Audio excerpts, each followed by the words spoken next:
Wow. I'm really digging up some memories on this one. I think my mum thought, he's shy, he can't be a comedian. So I went to the Las Vegas Comedy Store and saw a young Jim Carrey. What? Years and years later, I met Billy Connolly backstage. He starts giving advice out of nowhere. Oh, He's man. like, silence is your best friend. On the wall, printed out, was MC Mickey Flanagan, second act Adam Hills, and then the bottom, handwritten, Robin Williams to go on whenever he gets here. What? It was sunny. We played cricket out on the street with the other kids. Like, it was an ideal childhood. There's so much belief then that it kind of carries through life. So I think there's two things that contribute to that, realistically, from my childhood. One, I think, probably having a prosthetic foot, because it showed me that if there's a hurdle, you can overcome it. You don't let anything stand in your way. So that's probably why I do comedy and why I do the type of comedy that I do, because I want people to walk out of the show being happy.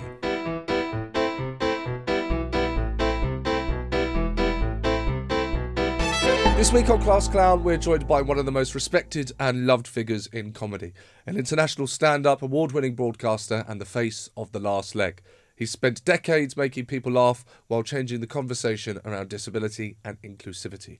From sold-out tours around the world to hosting some of the biggest shows on TV, he is genuinely one of the good ones. Please welcome the absolutely fantastic, the hilarious, is Adam Hills.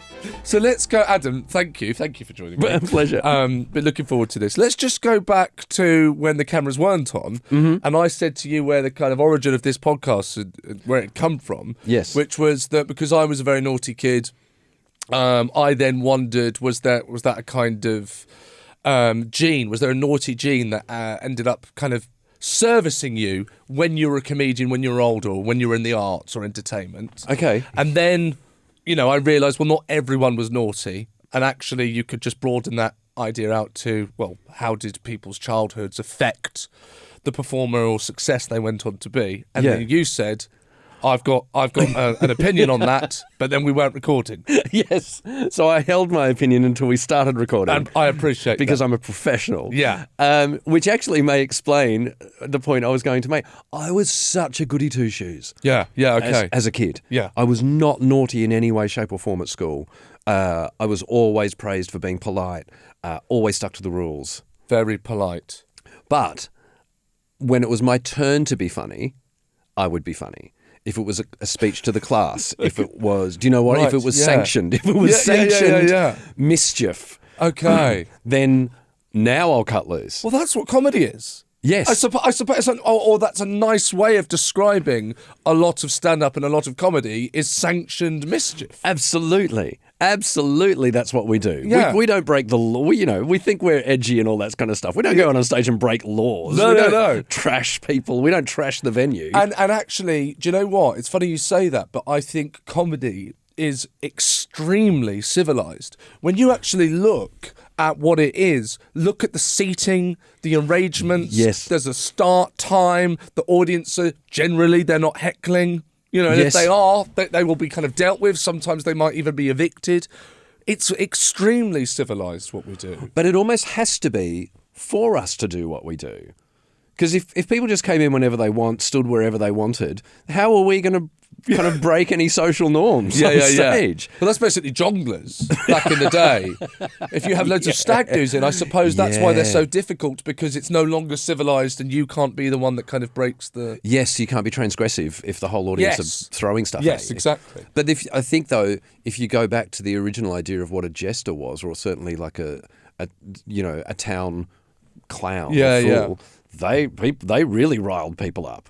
Yes. They really did things that got people offside. Yes, that was a much more anarchic, wasn't it? When they, like the kings, they were there to please the king. They were there to please the king, but there'd be a town jester who would really ridicule people to the point where they kind of hated it. So it's essentially like kind of back then, the modern equivalent of that would be crowd work clips. Crowd work to a passing crowd who haven't paid. For me, comedy was always... it was always there. It was all that sense of mischief was always bubbling around. But I was such a polite, well-mannered child that I would only do it when I was allowed to. But I think, do you know what?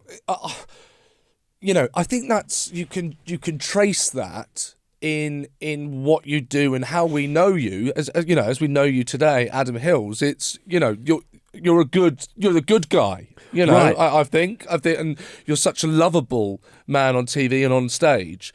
It's not like it's, you know, I don't think you'll mind me saying, but it's not like you're an edgelord comic. You know, it's Yeah. very upbeat. Whenever I've seen you, it's feel good. You know, you go and watch you because you want to feel good. Yes. I think. Well, that comes from a whole bunch of places. I remember when I started doing comedy, so at Sydney Comedy Store, I started doing comedy when I was 19.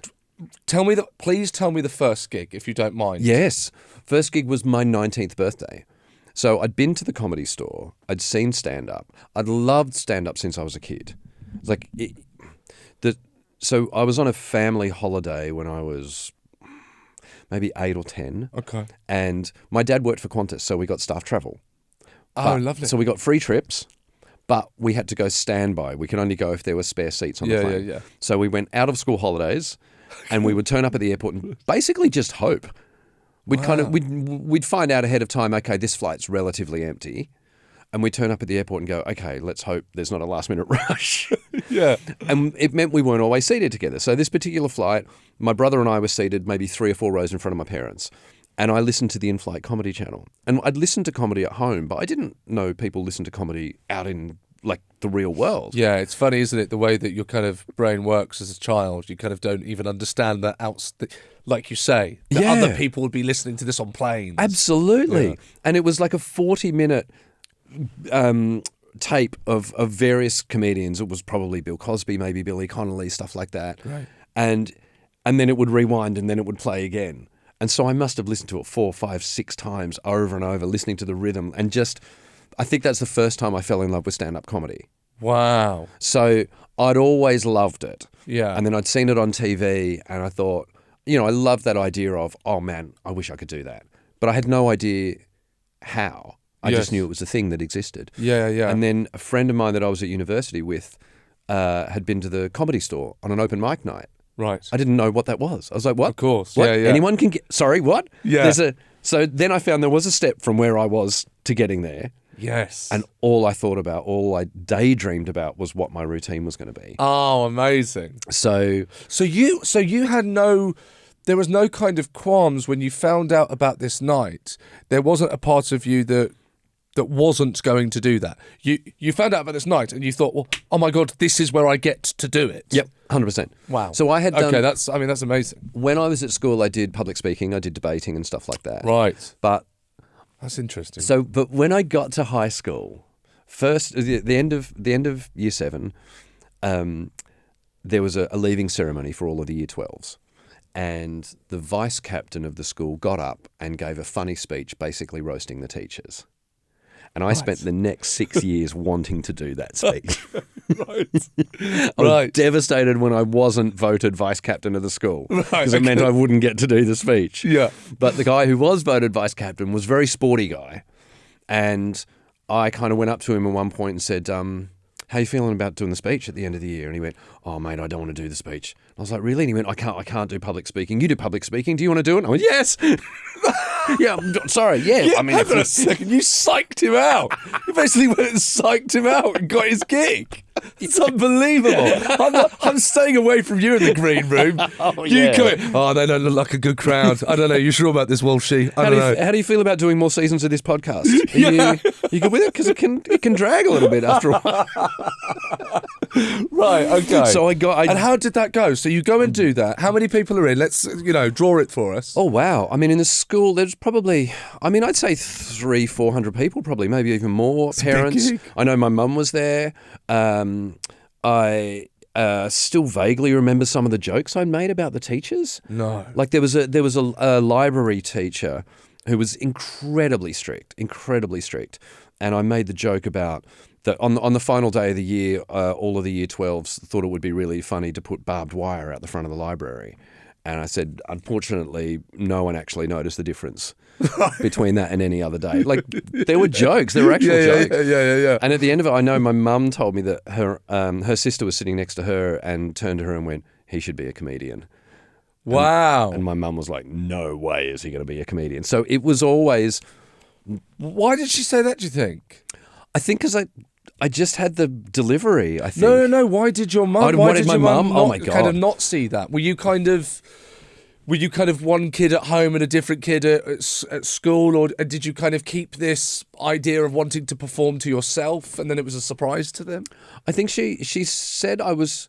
I mean, like most comedians, I was shy. Okay, yeah. I mean, we're all shy. Yeah. People are so shocked when you tell them that. Yeah. They're like, what? You get up on stage and talk to 100 people, 1,000 people? Yeah, I had to do yesterday. You'll totally understand this. I did a work in progress show, and afterwards, this lovely woman who worked for I didn't realise she worked for the festival. Yeah. In Leicester, she wanted me to do a to camera. To kind of plug the festival and just say, hey, everyone, like, support the festival. And I was mortified. Right. Because I just didn't want to do... Yeah. I became so self-conscious to do that video. Which she's obviously... I realised that there was no use trying to explain that would make me uncomfortable, but being on stage in front of people would be fine. So I just did it. And obviously to be kind, because she was lovely. But you know that feeling of like, I actually... don't want to do that. So I remember when my dad worked for Qantas, Yep. like I said, and often would always have famous people on the plane. I've got an autograph book No! that he would bring back from flights with whoever was on the flight. I've got the West Indies cricket team from 1981-82. Oh, that's cool. Today that would be selfies. it would be selfies, yeah. Yeah. But Dick Emery, the English comedian, Okay, yeah. was on one flight, and he had a very camp, I think even an airline steward character. Right. I think the catchphrase was, hello, honky tonks. And so they said to him, would you mind doing an in-flight announcement in character? And he was so nervous, apparently. He got really shy. He was pacing. Of course he was. Of course, because I would, you would be. Yeah. Up and down the aisle. Yeah. Thinking, oh God, what am I going to do? And he said, no, I can't. And then after a little while went, okay, I'm ready. And then came up and did it in character. That's and I remember my fantastic. dad being shocked. Yeah. But like, you know, the reason we get up on stage in front of an audience of people is because that's an environment we can control. Yeah. And, you know, shyness or introversion or whatever is being, as you say, self-conscious in an environment you can't control. Yes. So at least when you're on stage, you're like, right, I can control all of this. Yes, absolutely. So I think my mum thought, you know, he's shy, he can't be a comedian. Right. But also, it's not a viable career path. Yeah, of course. Yeah, of course. You know, I grew up in suburban Sydney. Yes. In the 1970s. So maybe he could be a comedian, but we don't want him to be. Yes. Yeah. All right. So tell me about the first gig, and then I want to come back to the suburban area in Sydney you grew up. So the first gig, it was my 19th birthday. I had told my parents, again, like they didn't even want me, that I couldn't tell them that I was doing a gig. Wow. So I said, all my friends and I are going to the Comedy Store. So were you too, okay, I'm really interested there. Were you too embarrassed or shy, or did you think that they might stop you? I think my mum in particular would have said, no, you're not doing that. Yeah. To be fair, I think I would do that if my kids told me today they were going to do an open spot. Like, no, you're not. But that's for a different reason. Yeah. She knew nothing about the industry. Yeah. We know everything. We know what it does to you.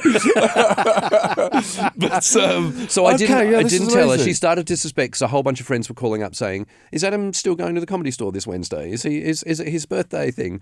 So I probably had, I can't remember, maybe 8 or 9 friends, and I was horrified. It was such a small audience. They sat all my friends at the front table.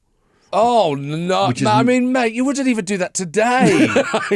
Would you? Like, today, that would absolutely mortify me today. Yeah. So at the time, I was like, oh, no, I don't want this to be a thing. No. And then, wow, I'm really digging up some memories on this one. Okay. So they had then, as a birthday present, they'd all bought me a T-shirt that said, you know, Adam Hill's comedy debut, Comedy Store. I can't remember. That's lovely.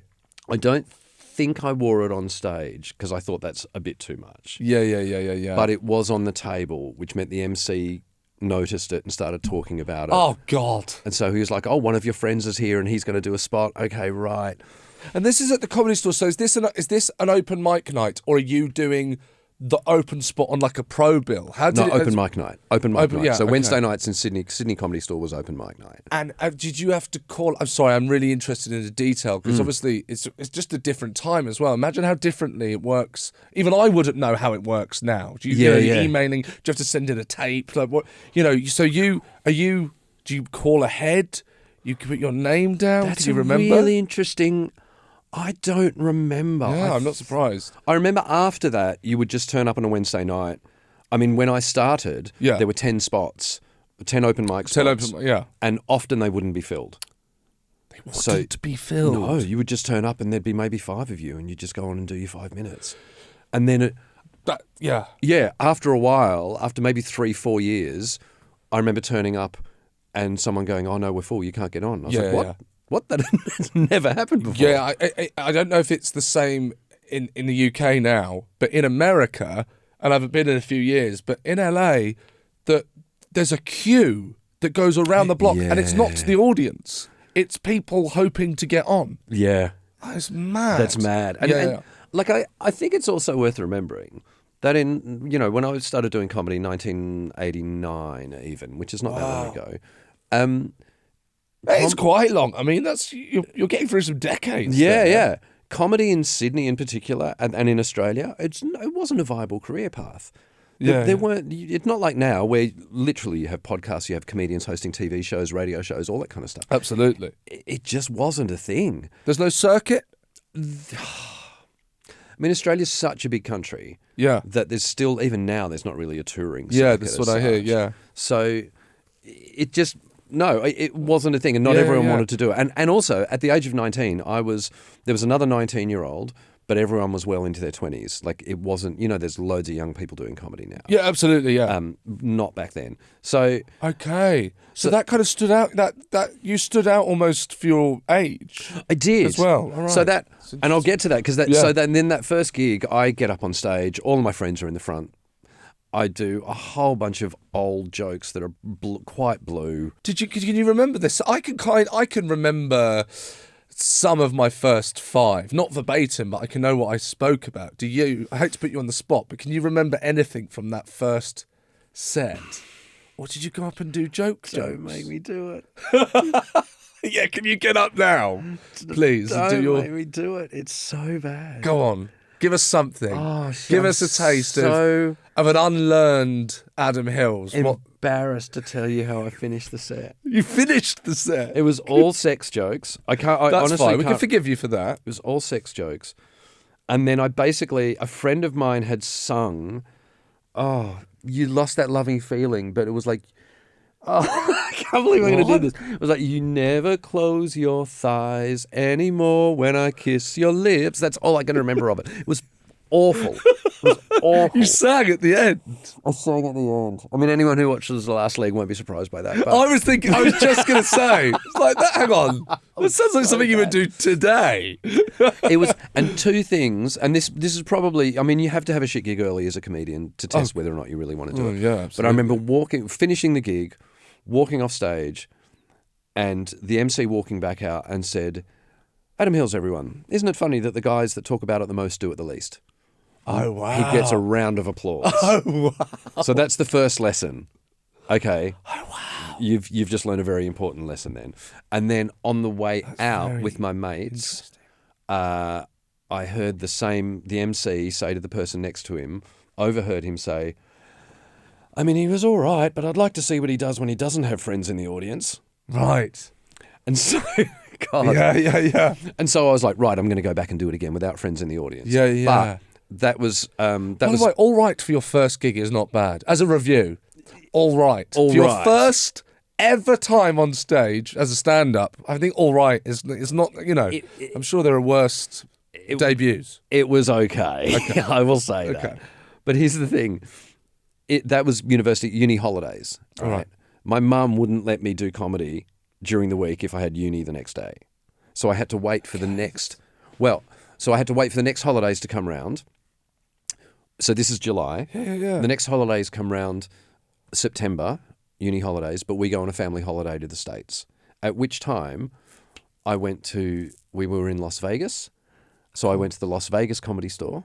Oh, cool. and saw, and he wasn't even the headliner, a young Jim Carrey. What? You saw Jim Carrey do stand-up in 1989. Man, dude, I nearly wore that's so straight. I'm currently wearing a Lost in Translation t-shirt. It was between this and my Liar Liar t-shirt today. Wow. And I just for some reason picked this. Yeah. You got to see him perform. Wow. And not even the headliner. And he was all, this is my impression of the coyote after he's fallen off a cliff. This is Jack Nicholson. It was all physical. It was amazing. Yeah. And I think I'd maybe seen it. Did he storm it? He did, but he wasn't the headliner. Yeah, okay. Yeah, he wasn't the final act on. Yeah, sure. That's yeah. I mean, I remember when I used to go to the Comedia in Brighton, I used to watch Mickey Flanagan open. Right, yes. It's just crazy today to think about that. Yeah. So I remember seeing Jim Carrey and kind of, I also saw in Las Vegas that year Don Rickles. Wow. The famous put-down comedian. Yeah. And really important comedy lesson there. Walked out of watching him because he was famous for just doing put downs. Yeah, people in the crowd or comedy roasts, as they would like call it today, roasting. Yeah, and I remember walking out of his show going, "That was really funny, but I feel a bit dirty." Okay, like there was nothing positive about that show. See, there you go. You and the positive. It was interesting that it was already kind of percolating in my head. Yes. Then went back home, and then Christmas we had like 8 weeks off from university, so I did the open mic every Wednesday night. And so my second gig, with no friends in the audience, I wrote a joke. Okay, I do remember this joke. It was about an Australian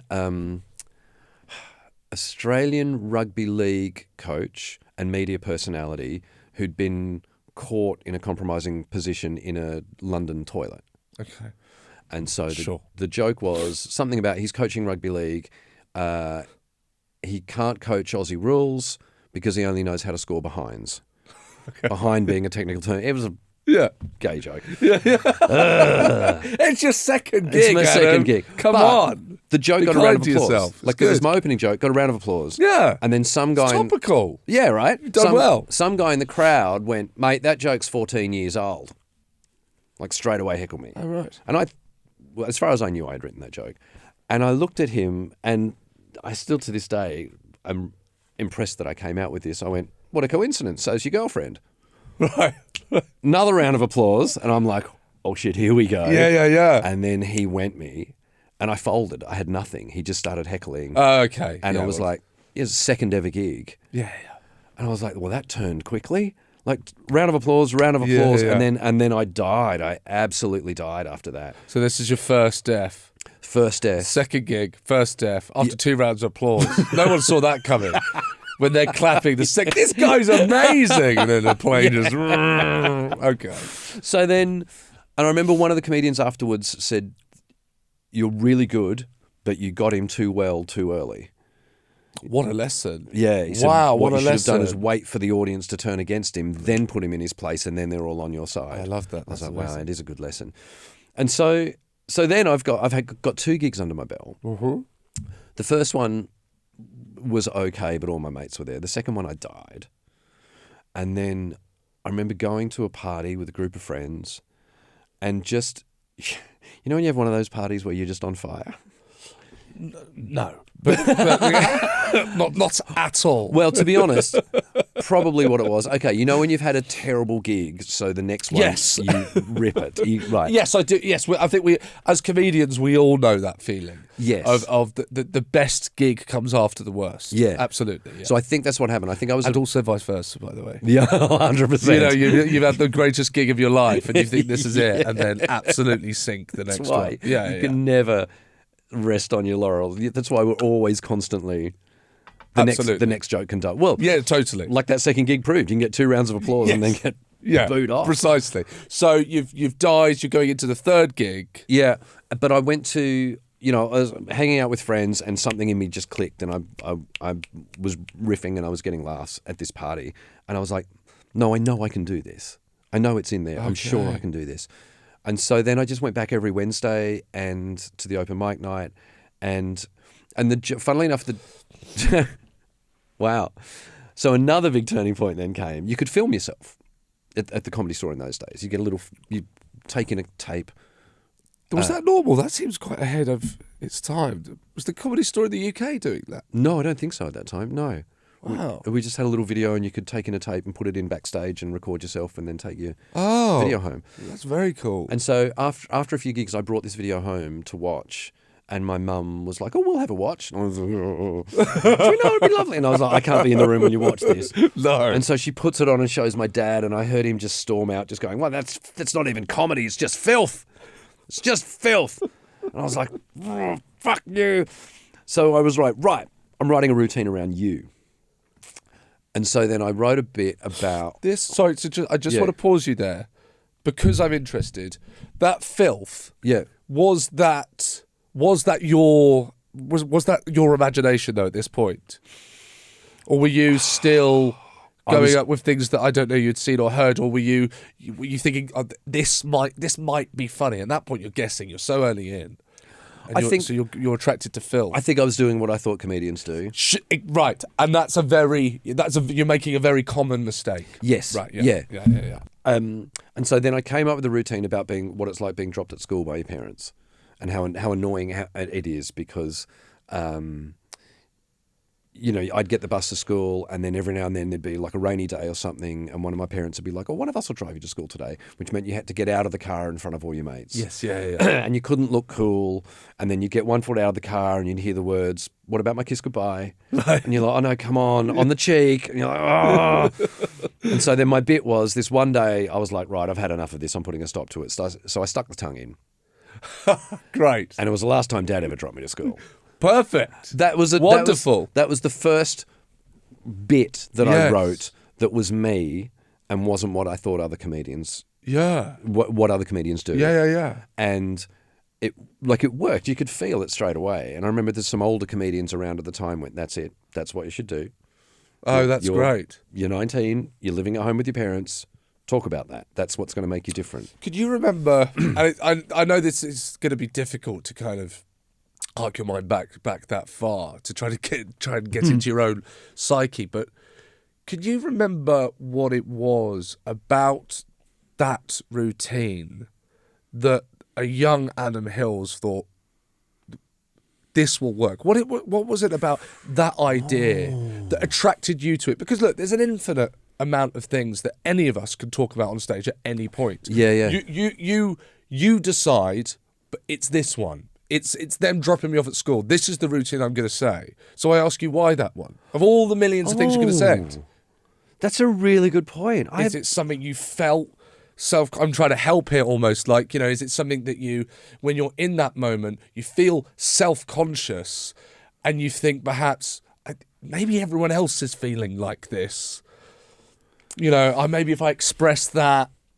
It's interesting, isn't it? Because I was 19 at this point, so I wasn't at school anymore. It wasn't like this is my daily life. Yeah. I think it was probably a culmination of those that talk about it the most do it the least. Right. Okay. Yeah. Talk about what you know. Yeah. Find a point of difference, all of that kind of stuff. And and my dad just going, "This is filth." And he was right. It was just sex jokes. Yeah. And it was almost like me trying to prove to him that I could write a clean routine. Oh, wow. But I don't know how I made the jump from that to, well, this is what I'm going to talk about. Yes, yeah. Fair enough. I think it was more once it worked. I think it's probably more as a comedian, but certainly when you're starting out, you try loads of things and then you go, "Oh, hang on, that one worked." I think what happens, like you say, you try loads of different things, don't you? And then your kind of style is created from the bits that work for you. That tends to be you. The closer it is to you, the more it will work, and then that defines who you become on stage. Years and years later, I met Billy Connolly backstage once, and when he found out I was a comedian, he's like, it's giving advice out of nowhere. Oh, he's man! Like, silence is your best friend. If they're silent, they're listening. It's when they start coughing you need to worry. Too many comedians worry if they're silent. Don't worry. And then he said something about, that's great. You'll find your style, but you won't know what it is. someone else will say to you, "Oh, I like the way you do that," and you go, "Oh, do I? I didn't know that." And he was exactly right, because I remember there was another comedian at the time, a guy went by the name of Fingers Domain. He was a magician, comedy magician. Oh, okay. An amazing comedy magician. And he said to me one night, and this is probably where we were heading to with the thing when I was 19. He said to me, "You do nice better than any other comedian on the circuit." Right, yes, that. Yeah, there you go. And I was like, "Oh, thank you." I said, "I think I'd rather do funny, though." And he went, "So would I, but unfortunately I do magic better than any other comedian." So we've just got to stick with what we do. Okay, right. So it was, but it was that Billy Connolly thing of someone tells you what it is that you've got. Yes. Because you don't realise. Because yeah. if you're being true to yourself, you don't even realise what it is that you got. You're just going, Yes. I live with my parents. It's really frustrating. Yeah. And then someone goes, "You know what? No one else is talking about their parents." Yes. So you go, well, more of this then. I guess I'll keep going down that route. Yeah. Okay, that's amazing. Well, look, we're on your parents, and now we could go back, I think, to suburban life in Sydney. Yes. And describe to me, I suppose, I've got no idea, excuse me for my ignorance, what that looks like. I've got no idea what that's like in the time that you grew up. But also, do you think where you grew up had an impact on who you are as a person? Absolutely. Yeah, I think so. So if you can imagine what you think an Australian childhood is like in the 70s. Right. So we think... Okay, tell me and I'll tick off. Okay, well, I don't know. I'm not great at this, but I mean... Okay, so I'm sorry. I'm going to hit you with a very embarrassing cliche, and I'm mortified that I'm going to say this. Okay, let's go. But barbecues. Yes. Okay. Yes. Barbecue, but not just a barbecue. Shrimp on the barbie. A hand-built barbecue at the bottom of our right. backyard that my dad made. Okay. So yes, barbecues. Right. Shrimp on the barbie, interestingly, we never really did in Australia. Well, we'd call them prawns.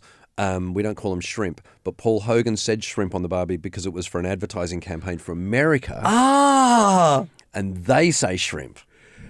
And so Lloyd in Dumb and Dumber is just quotes, because I don't know that. I didn't know that was a quote from Crocodile. So in Dumb and Dumber, Jim Carrey goes, "She says I'm from Austria." Right.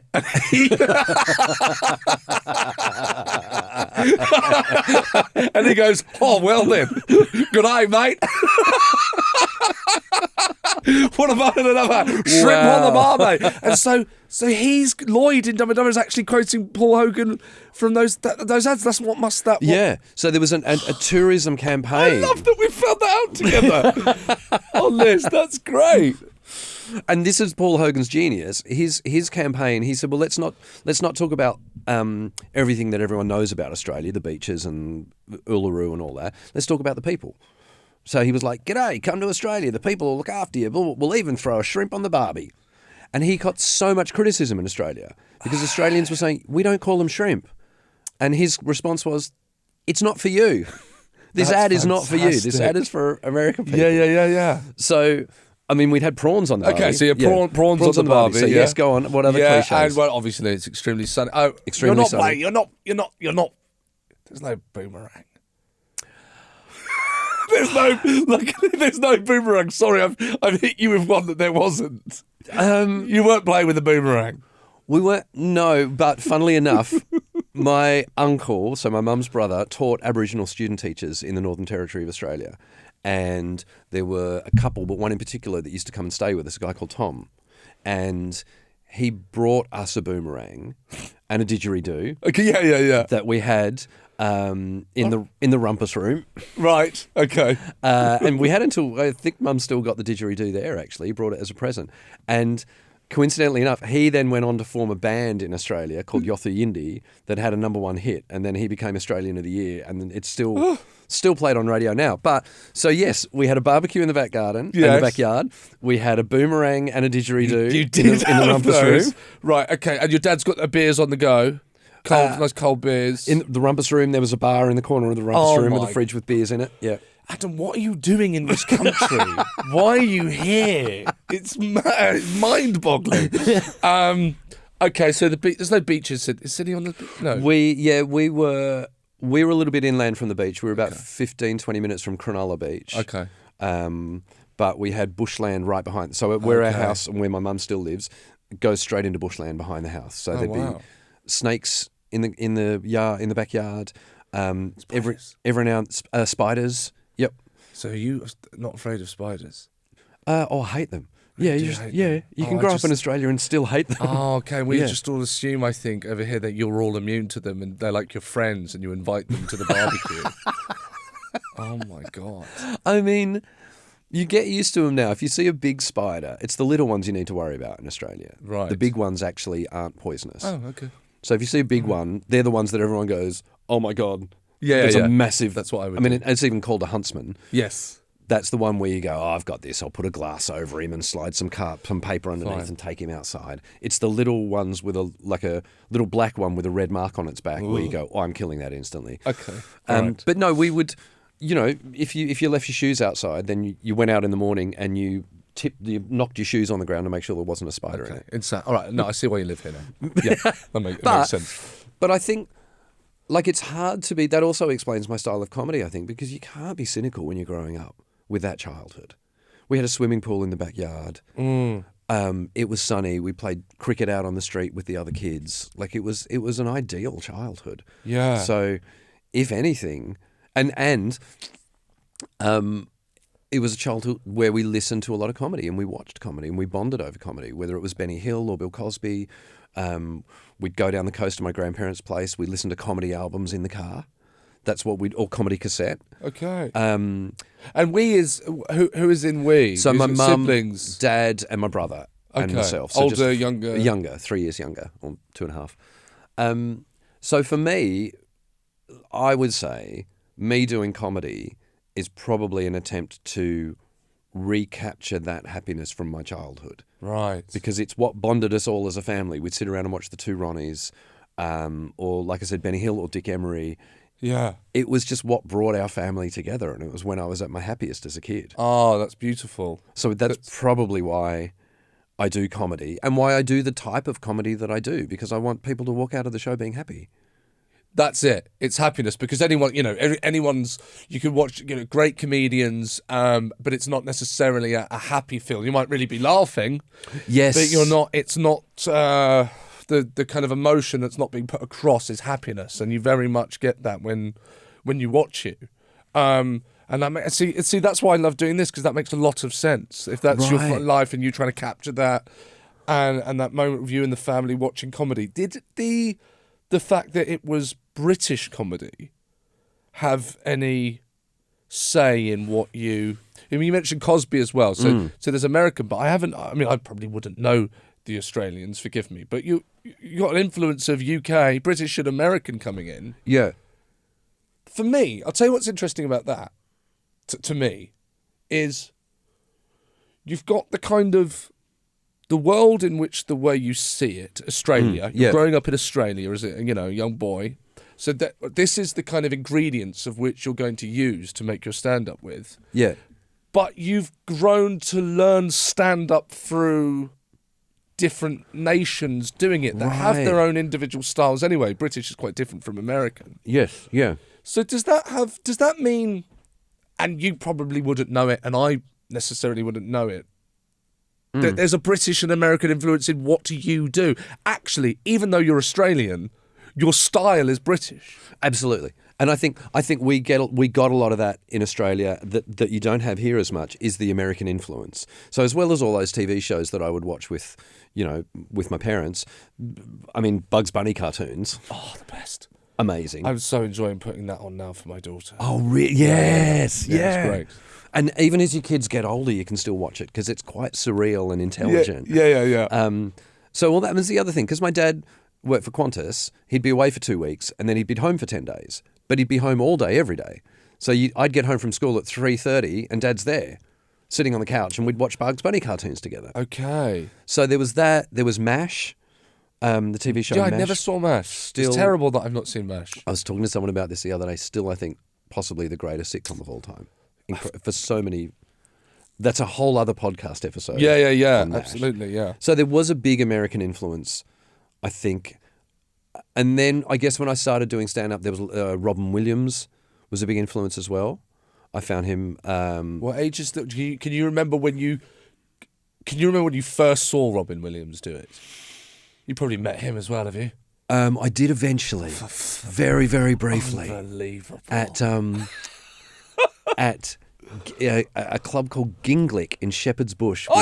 No, Ginglick. I live around the corner. The downstairs converted gents' toilet. Yes. Yeah. So I turned up one night. What? And the running order on the wall printed out was, I mean, how's this running order? MC Mickey Flanagan.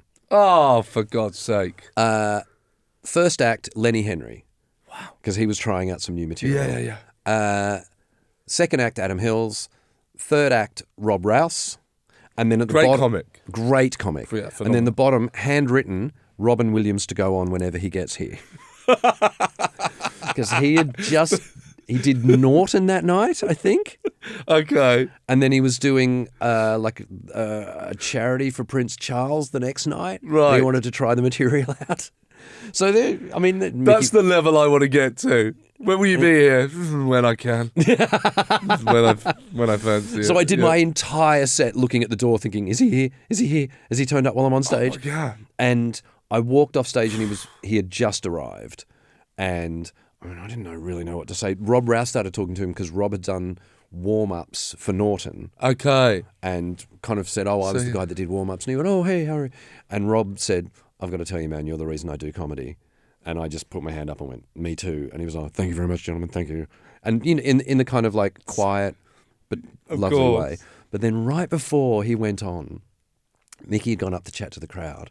And I'd chatted to people in the front row. Yeah. And I went up to Robin and said, oh, do you want to know who's in the audience? And he went, oh, no, it's fine. And I went, oh, okay. And he went, did you talk to them? And I went, yeah, I did. And he went, oh, you're just going to dump me in it, are you? And I was like, well, and he went, and he put on an Australian accent. He went, you can't. You Aussie can't. Wow. And then just went up and just did one of the most high-octane 20-minute sets I've ever seen. Oh, that's... Blew the doors off the place. And so he was the guy, he was one of the guys, I was probably 17, 18 when I first heard Robin Williams. A Night at the Met, I think, was an album I listened to recently. Album, yeah. Oh my God, I can still virtually quote it word for word. That's so cool.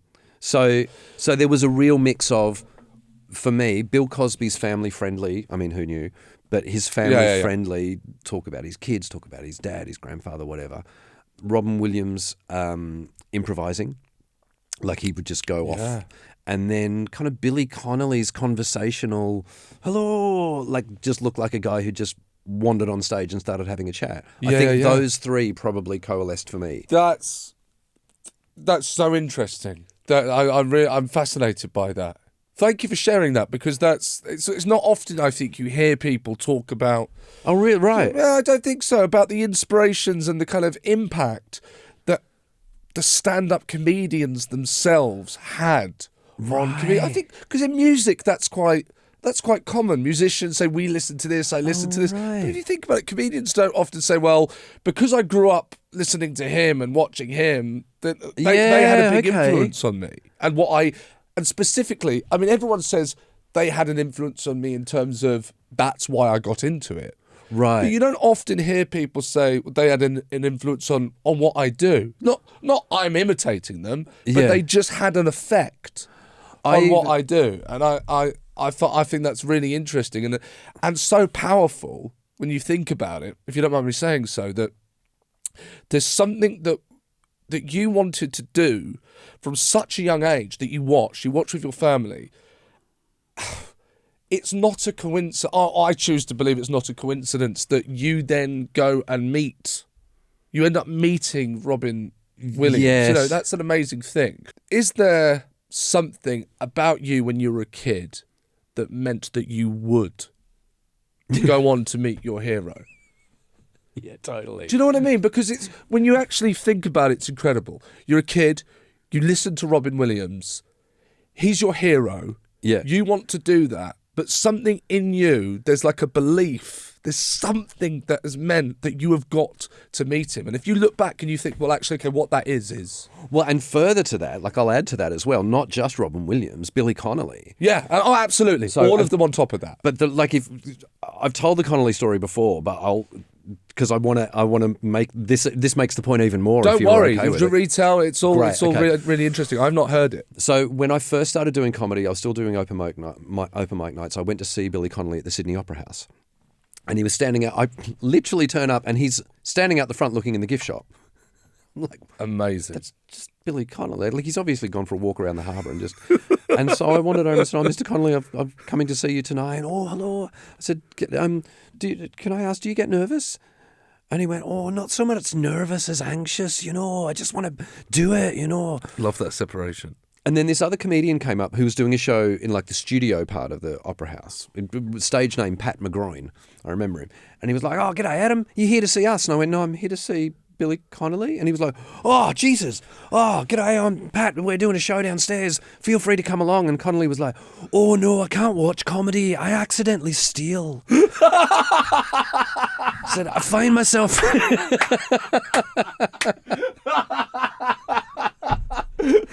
Said, "I find myself on stage months later and I'll say something and I'll go, 'That's not mine.'"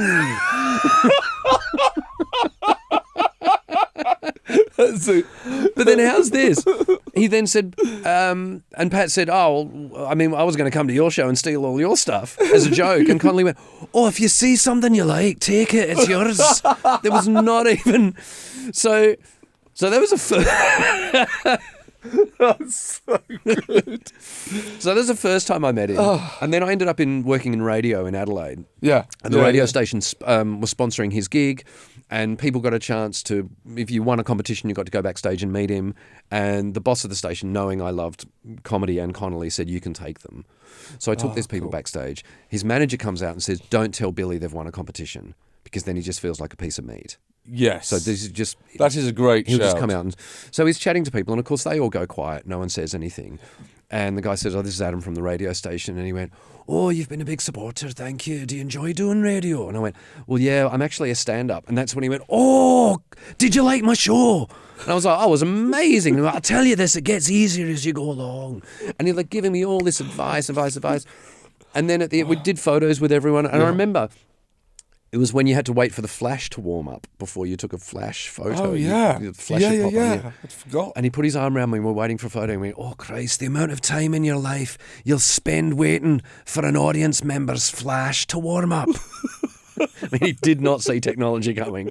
But then he walked off down the hallway, and as he did, he turned back and he had said to me, he said, "Just do it. It's the best job in the world.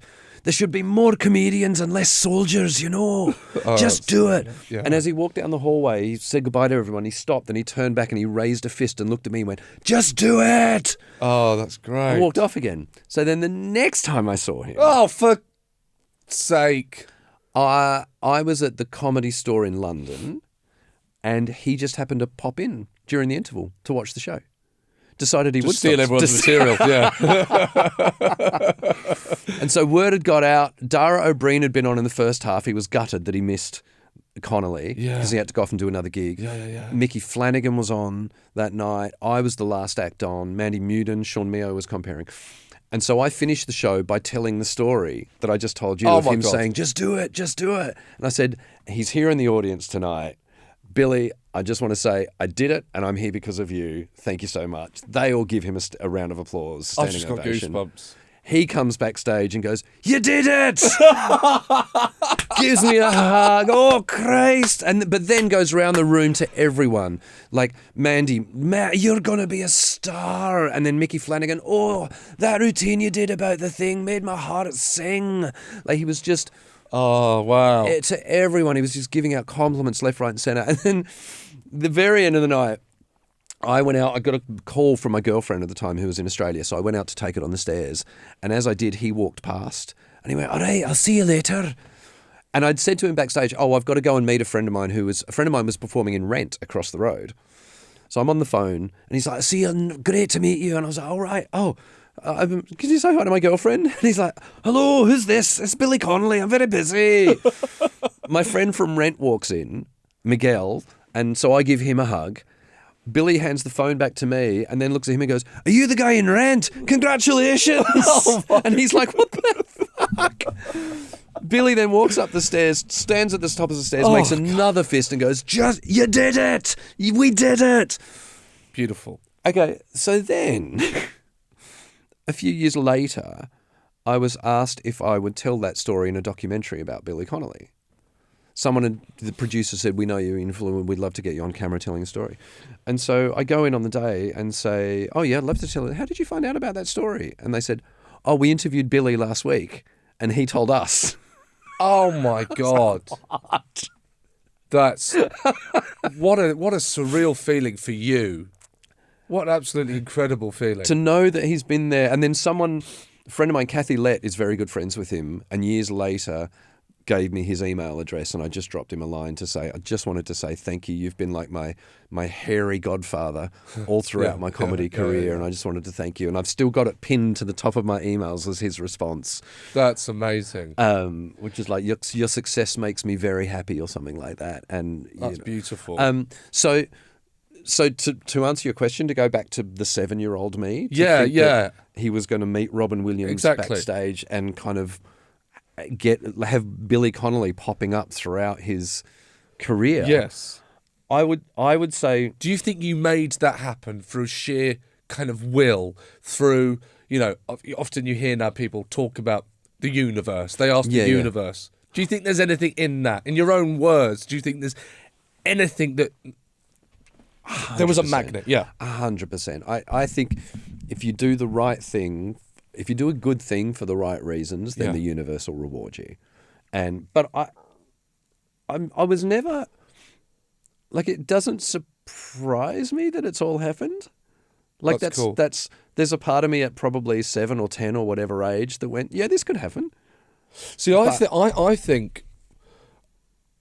think it's your belief as a child that propelled that throughout your life. I think it's that there's a kind of magic power that you have as a young boy or young girl.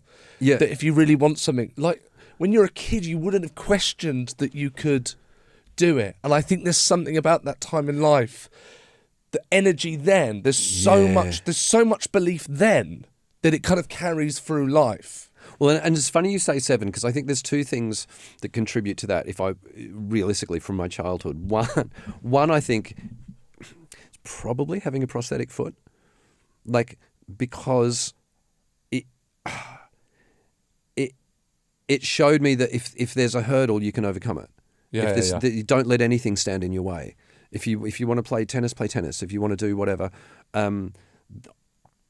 I completely forgot, I just completely... Yeah. I don't think that's not the first... It's because it's not the first thing anyone thinks when we think of you. Yeah. To be honest with you. And so I've completely forgot. Of course, the fucking leg. Well, and there's we'll circle back, but there is a comedy reason that it's not the first thing people think about me, because I was given good advice on that. But I think growing up with a prosthetic foot and also being told to be positive about it.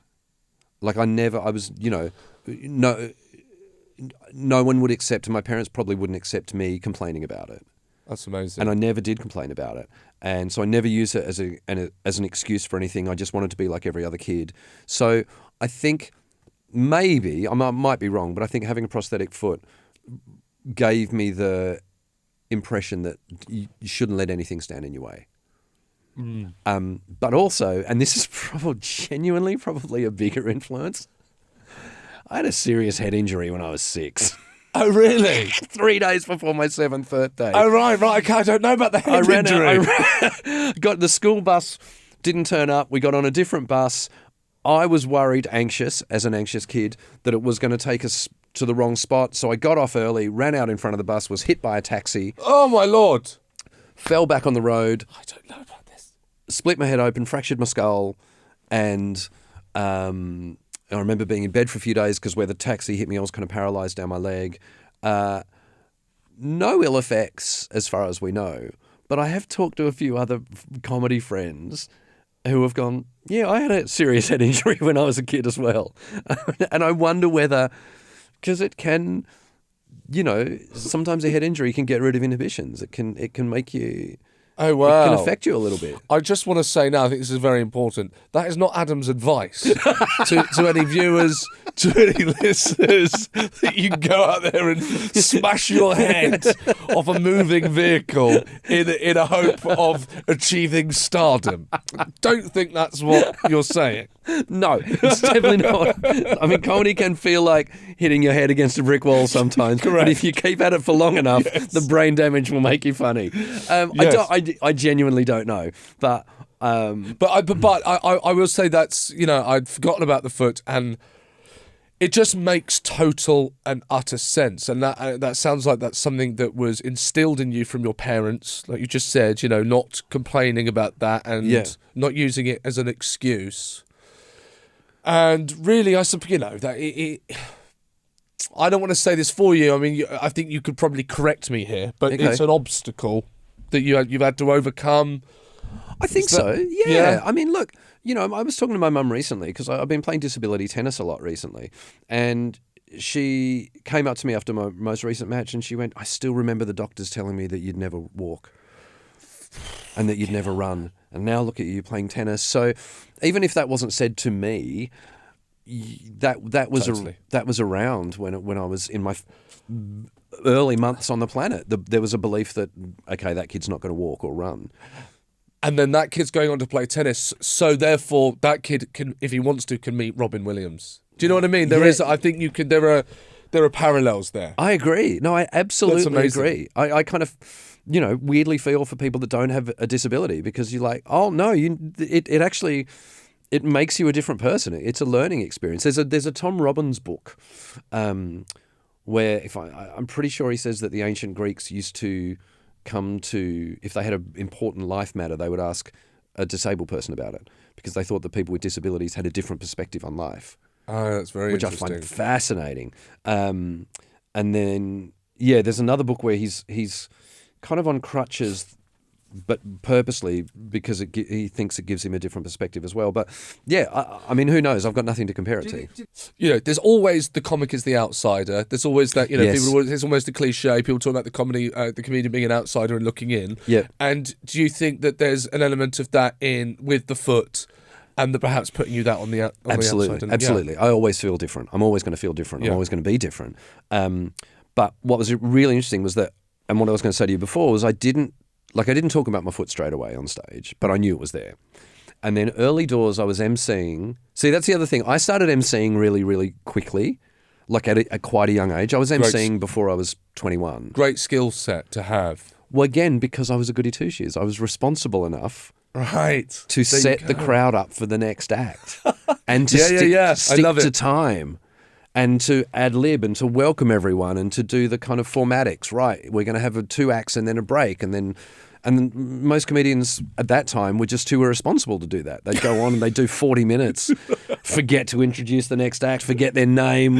I was just a goody two-shoes. Okay. What was I? Sanctioned mischief. Yes. So I was emceeing early show at the Comedy Store and then late show. But half the audience from the early show came back for the late show. And I was like, I don't have any other material. So I just told them something funny that had happened the previous weekend, which was I was at a party with a group of people. I said, I've got a prosthetic foot. And a woman said, can you still have sex? And that's all I had. And then this comedian backstage, Rick Carter was his name, rest his soul. He was like the Yoda, the big bear of comedy. And he said to me, "You're not good enough to talk about your foot yet." I said, "What do you mean?" He went, "You're not good enough to talk about your foot." I said, "Why?" And he said, "You're still learning how to be funny, how to craft a joke, how to make it really land, and how to make it say something. You just went out there, you told them you had one foot, and you told them a funny thing that someone else said about it." He said, "You need to ply your craft, you need to get really good at what you do, you need to work out why you want to talk about it and what you're saying about it, then you'll be unstoppable." And so I didn't talk about it for 13 years. Didn't mention my foot on stage. And 2 things happened that changed that. I was nominated for the Perrier Award, which made me think, okay, well, maybe I do know how to do this now. This is the Edinburgh Festival Award now. Yes. Yeah. And also, it did two things. It made me go, okay, well, there's proof that maybe I've plied my trade long enough. Yeah. But also, there was something in the back of my head that thought, I don't want to, this is terrible, but this is true. I don't want to be nominated for the Perrier, because that was all you did. You went up to Edinburgh, you did it every year, and that was the biggest thing that could happen to you in Edinburgh. Yeah. And there was a part of me that thought, I don't want to be nominated for the Perrier Award because I talked about my foot. Okay. I want it to be because I'm a great comedian, not because I'm the guy with one foot. Yeah. So once I was nominated, it was almost like, great, I can talk about my foot now. I've proved myself. To me, to everybody else. That's amazing. I've proven myself. And then, so that was the getting good enough. Then it was the why. A few days after that festival ended, September 11 happened, the attacks in New York. And then I was on a flight going from Dublin to Birmingham, I think, and then Birmingham to Paris to do a show. And the security guards, my foot set off the metal detector. And the security guards got really freaked out because it was 2 days after September 11 and they were like, right, what's going on? And I went, oh, it's a prosthetic foot. And the guy went, oh, shit, sorry, mate, go through. And I was like, no, check. And he's like, no, it's all right. Just go. And I was like, well, that is ridiculous. You would rather let a terrorist on a plane than offend a guy with a disability. So then I turned it into a routine. Of course. And that was the why. And then it was like, I want people to know it's okay to ask questions. Yes. It's okay to stop me in an airport and go, can I just check? Okay, you're fine to go through. It's okay to ask, how did it happen? Right. And so then those two things coalesced.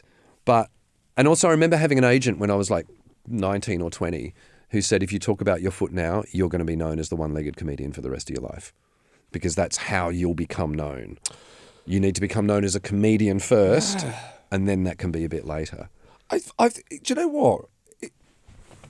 I'd say you're quite lucky, although, of course, you attracted all of this. But hearing your story, you've been given some phenomenal advice in your career. That, to be fair to you, you took.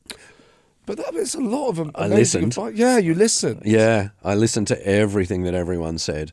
There was another great thing that a comedian called Ostentatious said to me, and he was being a bit arrogant about it. He's like, so what's your thing, mate? What's your shtick? What do you do? Yeah. And I was like, I don't know. I'm just, I live with my parents. I talk about that. And he said, and what do you do with your time? And I said, well, I'm studying at university. And he was wearing sunglasses, and I remember him took them off, and he went, good, learn everything. Because the more you know about, the more you can be funny about. Oh, I love that. Oh, I love that too. It won't be a surprise to you, Adam, that no one said that to me. And I really wish they had. I had to go to the University of Life. There we go. Listen, we've just done over an hour. Yep. We split these into two. I'll just give a quick wee break, and you have a break, and I won't take up too much of your time and just do 20 minutes, if that's all right. 100%. Yeah, that's great. It's been amazing. Thanks so much. There's another little bit of it when we come back. Oh, look yeah, at this. go on then, Look please. at this, the professional the Indian host. I'll just, go on. Adam, you do it. You host. When we come back, there's another piece of advice I got from a high school teacher that's probably more important than all of them. Stay tuned. Right, thanks, man. Well, that's the end of part one. Head over to patreon.com/classclown to hear part two immediately. I recommend you do that. While you're there, you will also get exclusive access to Adam answering your questions, which we are very grateful to you for sending in. Keep an eye on the Class Clown Instagram page for announcements of future guests. You can DM us your questions on there or over on Patreon. That's it from us this week. I've been Seann Walsh, and I'll see you next week for Class Clown.